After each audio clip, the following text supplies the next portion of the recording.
2026 தேர்வின் நீட் இளநிலை வினாத்தாள் கசிவதற்கு முக்கிய காரணமாக இருந்த தாவரவியல் ஆசிரியை மனிஷா பெஹ்லாத் குல்கர்னி ஆகியோரை 10 நாட்கள் சிபிஐ காவலில் விசாரிக்க நீதிமன்றம் உத்தரவிட்டுள்ளது. மகாராஷ்டிர மாநிலம் பூனேவைச் சேர்ந்த மூத்த தாவரவியல் ஆசிரியை மனிஷா வாக்மரே சிபிஐ நடத்திய முழுமையான விசாரணைக்கு பின்னர் டெல்லியில் கைது செய்யப்பட்டுள்ளார். நீட் தேர்வு செயல்பாட்டிற்காக தேசிய தேர்வு ஆணையத்தால் நியமிக்கப்பட்ட அவருக்கு தாவரவியல் மற்றும் விலங்கியல் வினாத்தாள்களை தயாரிக்கும் முழு உரிமையும் வழங்கப்பட்டு இருந்தது. இதனையடுத்து நீட் தேர்வு எழுதவிருந்த மாணவர்களை திரட்டிய மனிஷா தனது புனே இல்லத்தில் அவர்களுக்கு சிறப்பு பயிற்சி வகுப்புகளை நடத்தியுள்ளார்.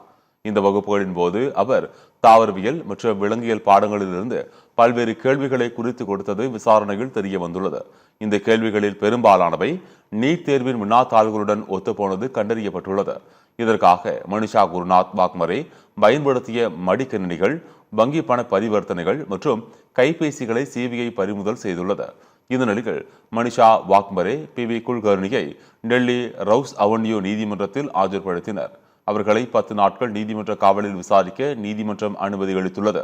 இந்த வழக்கில் டெல்லி, ஜெய்ப்பூர், புனே, குருகிராம் மற்றும் நாசிக் ஆகிய இடங்களில் 9 குற்றவாளிகள் ஏற்கனவே கைது செய்யப்பட்டுள்ளது குறிப்பிடத்தக்கது.